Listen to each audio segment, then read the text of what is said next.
Khairlanji, a small village in Bamdara district of Maharashtra state in India, located around 75 kilometers from the orange city Nagpur, which is the third largest city and the winter capital of the India. Khairlanji is surrounded by green farmlands. Now, when there reminds the shame on humanity, the cruelty of human beings on human being, now the wind of Khairlanji carries with it the bloodstains and a storm of disturbed emotions. The village comes in limelight due to Khairlanji Massacre of 2006, lynching-style murders of a developing scheduled castes (SC) Dalit family by members of the other backward castes (OBC). In Indian caste system, OBCs possess an inherent sense of superiority over the SCs Dalit. Khairlanji evokes the power, brutality, and arrogance of India's caste system, and the impunity enjoyed by its most cruel practitioners. At the time of this atrocity, Khairlanji had a population of 787 people. The majority of the population, with 181 families, belonged to other backward class (OBC), 10 families of Adivasi tribal community, and the minority of SC Dalits, with only 3 families including the Bhotmanges. The family, comprising Khairlal Bhotmange, age 55, at the time of the carnage, his wife Surekha Bhotmange, age 40, their sons Sudhir, 21, and Roshan, 19, and daughter Priyanka, 17. Economic hardship caused the Bhotmange family to move in 1989 to Khairlanji from Ambedkar village. Khairlanji was Surekha's home before her marriage, and the place where her father had owned around 5 acres of plot of land. Khairlal and Surekha gradually cultivated the land, acre by acre.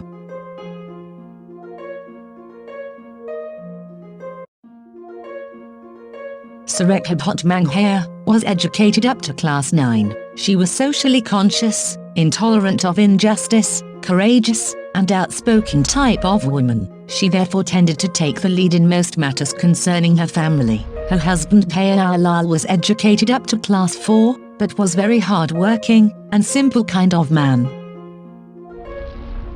Herself extremely hard-working, she raised her children to work with diligence and live with dignity. With her Ambedkarite spirit, Surekha had internalized the value of education and was determined to educate her children to the highest extent possible.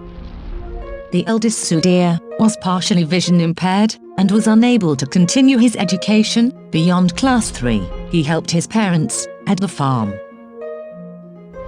Roshan, however, was in his first year of college and was doing a course in computers in Mohadi village. The youngest Priyanka was in her last year of school at Andhalgaon, the district circle headquarters. She was a good student, having stood first in her school in class 10. She always took part in most extracurricular activities, including the National Cadet Corps, the voluntary military training service for school and college students. Priyanka and Roshan commuted every day out of Khairlanji for their education.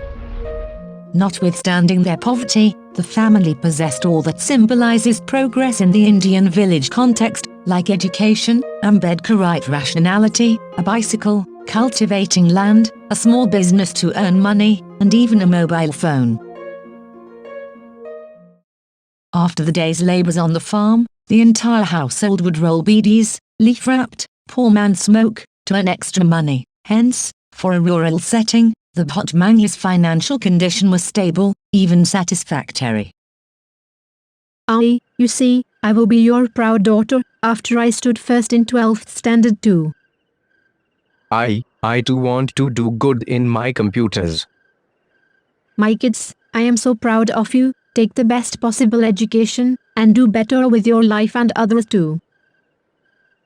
Your I and I will try to do whatever best we can do for you. Don't forget me after you become successful.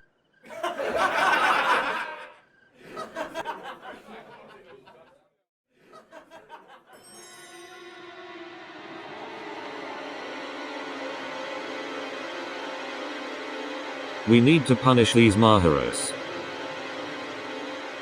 Just 9 months before the attack on the Bhotmanges, the Khobragadis mourned in solitude of the mysterious loss of Dorwas Khobragadis' 20-year-old son, Ashish, found dead on the 28th of February 2006, near a canal, some 25 kilometers from Khairlanji. Ashish was a second-year BA student, studying in Nagpur. This death mystery is still unsolved. The only 3 Dalit SC families were Buddhist, having followed Ambedkar-led conversion in 1956, as followed by many Mahara during that time. Being minority, Bhotmange, Meshram and Khobragadi have always lived in fear of the dominant caste. The Bhotmange land was close to the village's main irrigation canal and has easy approach on the water network. It was never easy for the Bhotmanges to access the canal due to caste discrimination. To avoid problems with their neighbors, they would draw the water either during the night or at daybreak. The Bhotmanges lived in a thatched hut, built on panchayat, or commonly held land at the edge of the village. When they afforded to build a house, the village panchayat did not sanction it, defying the panchayat veto being out of the question. The bricks bought for the construction were loosely stacked into walls. Cement was never applied. Despite its material advancement, the village was evidently still regressive enough to hold Dalits unworthy of modern living arrangements. Since the Gram Panchayat had refused them permission, their home did not have an electricity connection. The family also reportedly faced traditional discrimination in accessing drinking water at the village well. Dada, why are you damaging our crop? You bastard, this is the road to our farms. Sir, there is no road here. This is our farm. You scoundrel, don't act smart. How dare you? You wait and watch. We will show you the road. Oh Dada, whom you are threatening, leave our farm. In 2001, a man named Shiv Shankar Atilkar set his cattle loose in the Bhotmange farm and caused damage to their crop. When Surekha raised the issue with him, Atilkar insulted her with vulgar and casteist language, equivalent to racist abuse elsewhere. Bayalal reported the matter to the police, who registered it under sections 448, house trespass, 294, causing annoyance with an obscene act in any public place, and 506, threat to cause death or grievous hurt of the Indian Penal Code, IPC. This enraged Atilkar, who gathered a mob to march to the Bhotmange's home. Although there was no physical assault, they abused the family and threatened to kill them. When the Bhotmanges went to report the intimidation, they found the police had forwarded the earlier complaint to court, but in the absence of any witness, the accused were discharged. In 2002, another dispute arose with 2 farmers, Ambilal Kurapi and Ishwar Atilkar, who used the Bhotmange property as a passage to their own farms during the period when the land was not under cultivation. Clashes over the property went back to the Bhotmange's arrival in Khairlanji. But the issue reached flashpoint in 2004, when both Shiv Shankar Atilkar and Surekha Bhotmange filed complaints against each other in the subdivisional court. Atilkar contended that a road had previously existed through the Bhotmange property, whereas Surekha charged him with trespass. Local Revenue Court on the 30th of June 2004 ordered the creation of a road through the family's land. This order was made with partiality, without even examining the revenue map and other official documents of Bhotmange. It was challenged by Bayalal for a remeasurement of the land. The surveyor complied and ordered the necessary correction. On the 23rd of July 2004, the subdivisional officer at Bamdara also confirmed the surveyor's order. The revised outcome came in the favor of Bhotmanges. Through this time, Siddharth Gajbhiye, a cousin of Surekha and a police patil, an honorary post without much authority, in the neighboring village of Dusala, had actively supported the Bhotmanges in their cause. Despite the favorable outcome from the surveyor, he mediated a compromise with the Atilkars and other villagers by conceding a 10-foot wide passage through the Bhotmange field as an access road to end the family's enmity with and harassment by the caste practitioners. No attempts at reconciliation however, could heal the OBC sense of caste affront. The villagers nursed a deep grudge against the defiant Bhotmanges, and also against Siddharth Gajbhiye, targeted for having been instrumental in the Bhotmanges' court victory, and for giving them his support. His mediation over the access road they had wanted was interpreted as an act of humiliation, not a gesture of goodwill. Not only did the harassment continue unabated, it became more vicious. This further alienated the Bhotmanges, who began increasingly to look to Siddharth Gajbhiye for more support. At this, the villagers began spreading canards about an illicit relationship between Gajbhiye and Surekha. Priyanka was subjected to lewd remarks and casteist taunts while she cycled to school and back. A village youth, Yogesh Purushottam Titamari, tried to sexually assault her too. Uncle, it's unbearable now. The people are regularly abusing me, making bad gestures, and today that boy physically misbehaved with me. I am afraid a lot. Don't worry, I will talk to his father. Siddharth Gajbhiye was a prominent person in the area. A well-to-do man, owning 50 acres of land and a kerosene agency, he was influential and nursed small-time political ambitions. Many people from different castes, including some from Khairlanji, worked for him as farm laborers. From the beginning of the Bhotmanges conflict, he had advised them not to wrangle with the villagers, and to concentrate instead on their farming and the children's education. Both Bayalal and Surekha tried to abide by his advice in the early years. But it did not help matters. When the destruction of their crops began, Surekha could bear it no more. At this point, Siddharth Gajbhiye and his younger brother, Rajendra, gave the Bhotmanges enduring support, and surprisingly, he was identified as their prime irritant and target to be eliminated. Siddharth Gajbhiye visited Titamari's house, reprimanded Yogesh, and expressed his annoyance to Yogesh's father. That night, Yogesh, accompanied by 20 to 25 friends, went to the Bhotmanges and made threats to the family. Since Gajbhiye was still there, they could not muster the courage to commit any real violence. Bastard Siddharth Gajbhiye must be destroyed first. Gajbhiye, however, advised the Bhotmanges not to escalate tensions by going to the police. Bastard Siddharth Gajbhiye must be destroyed first. Sometime in June or July of 2006, there were rumors of robber gangs operating in the area. The Khairlanji OBCs planned to take advantage of this situation to kill Gajbhiye. Roshan Bhotmange, however, alerted his uncle about the plot, and he took precautions that foiled it. On the 1st of September 2006, after yet another round of verbal assault, Surekha went to the Aunt Helgaon police station and complained against some persons of the OBC Kunbi and Kala castes. The police did not take any action.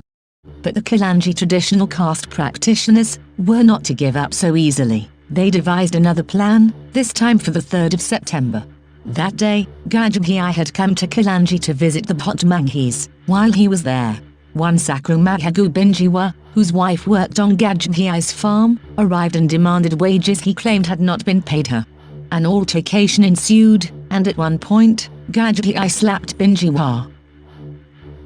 He then left the house. At around 6 that evening, about half a kilometer from Khairlanji, his motorcycle got stuck in a stretch of mud as he tried to drag it out. 10 or 15 OBCs from Khairlanji ambushed him and beat him until he fell unconscious. From a distance, Surekha and Priyanka saw this happening. They ran to his defense. Binjiwa was among the attackers, they identified. Seeing them, the men fled the scene. And the Bhotmanges brought Gajbhiye home. They immediately informed Rajendra Gajbhiye, who came and took his brother back home to Dusala. The next day, his wounds proved serious enough to require him to be hospitalized. Later that day, Rajendra Gajbhiye went to lodge a complaint at the Aunt Helgaon police station, but the police turned him away and refused to register it. The complaint was finally lodged at the police station in the town of Kamptee, where Siddharth Gajbhiye had been hospitalized. Doctors at the hospital had insisted on a police complaint, in view of the gravity of his injuries. Since the incident had taken place under the Aunt Helgaon police station's jurisdiction, the Kamptee police proactively transferred the case to Aunt Helgaon. The Aunt Helgaon police visited both Dusala and Khairlanji to record Suraikana and Priyanka statements.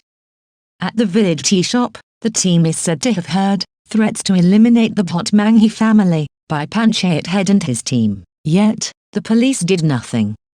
2 days later, and Halgaon police station in charge, PSI, completed the formality of registering a criminal case against the assailants identified by Suraikana and Priyanka Bhotmange. However, the police did not arrest the accused. The fact-finding reports have noted that he appeared to show more interest in the opportunity to extract bribes from the accused than in performing his professional duty. PSI did not invoke the Scheduled Caste Scheduled Tribes Prevention of Atrocities Act, also known as the PER Act, although it perfectly fitted the case. Palpable tension had prevailed in Khairlanji since the 3rd of September because of the impending police action against the attackers. The air was thick with rumors of a plan to attack Rajendra Gajbhiye in the Bhotmange, should any police action be initiated. To legitimize the plot, the villagers spread the fabrication that Rajendra Gajbhiye, who had been instrumental in following the case up with the police, was planning retaliation for the assault on his brother. The Halgaon police had a fair idea of the imminent danger to the Bhotmanges and the Gajbhiyes. However, the administration took no preventive steps to curb the communal tension in the village, or to provide the Gajbhiyes and the Bhotmanges protection. On the 21st of September, an unsuccessful attack was made on Rajendra Gajbhiye. The incident, as usual, went unnoticed. Last, on the 29th of September, the Halgaon police charged 12 of the 15 accused in the case of the attack on Siddharth Gajbhiye under IPC sections 324 voluntarily causing hurt by dangerous weapons or means, 147, rioting, 148, rioting with deadly weapons, and 149, unlawful assembly, and advised them to seek bail from the court at Mohadi. As expected by everyone, Mohadi court granted the bail to all accused before 5 p.m. In a celebratory mood, the accused and their supporters headed out on a tractor, first to attempt an attack on Rajendra Gajbhiye and on Bhotmanges. It was intolerable for caste practitioners to get behind bar because of low caste family. It was against their false prestige of being dominant caste, now as if it was their right to take the revenge with Bhotmanges by eliminating them in most brutal way. The Khairlanji OBCs were unconscious enough to understand that they were killing a democracy. The subsequent movements of the residents of the village were so conspiratorial that the Bhotmange family knew something unpleasant was in store for them. Priyanka was drawing water from the community well when she overheard the village women talking about showing the Dheeds their place. Dheeds is a derogatory term for Dalits in Maharashtra. When she reported this to Suraikana, her mother then called a nephew, Rashtrapal Narnavari, who lived some distance away, at around 5 p.m. and expressed her apprehension. Narnavari told Suraikana to leave Khairlanji at once and come to his home with all her family. However, Suraikana wanted to wait a while before deciding. Narnavari then advised her to at least inform the police, but Suraikana had had enough experience of the police and told Narnavari that it was futile, as they would never act without a bribe. Priyanka also anticipated an attack on her uncles, Siddharth and Rajendra Gajbhiye, and went to Dusila to alert them. She was home by evening. Bayalal was then working in his field. At about 6 p.m., the tractors carrying the accused and their supporters, all of them drunk, returned to Khairlanji. They were joined by others from the village, including women, before they headed to the Bhotmanges. According to Bayalal, he heard shouts while he was in his field, Maro Salonko, beat the bastards. He ran towards his house, and was stunned to find the attack was indeed on his home. A mob of about 60 to 70 people armed with sticks, bicycle chains, and other improvised weapons was attacking his family. He watched for a while, hidden behind a bush. He could identify a tractor, and some of the men and women in the mob. He was scared to death at their ferocity. After a while, he took a byway and ran to Dusila, where he told Siddharth Gajbhiye what he had seen. Siddharth called the Halgaon police station and informed about the ongoing attack, but the police did not take the matter seriously. At around 6:20 p.m. Rajendra called Suraikana. She reportedly screamed for help before the phone went dead. He understood what was happening. He rushed to Khairlanji and saw a large mob gathered at the Bhotmange's house and were thrashing someone. He too could not muster the courage to go and defend the victims, but ran instead to do salah to his elder brother Siddharth. The actual happening between 6 p.m. and 6:30 p.m. mainly arranged at the Bhotmange's house. Women were active participants, say such witnesses as were willing to speak. Everybody was armed with sticks, axes, cycle chains, iron rods, knives. Sarika and Priyanka had feared some harm the entire day, but nothing of this scale. Rushing into the hut, the women in the mob first dragged Priyanka and Sarika out by their hair, beat them and tore off their clothes. They were tied to bullock cart and paraded naked before entire village. Priyanka was then taken to a nearby cattle shed, where she was raped, possibly by many people. It is likely that Sarika also met with the same fate. Sudhir and Roshan were meanwhile beaten mercilessly. It is said they were ordered to rape their sister and mother. When they did not comply, their genitals were crushed and mutilated.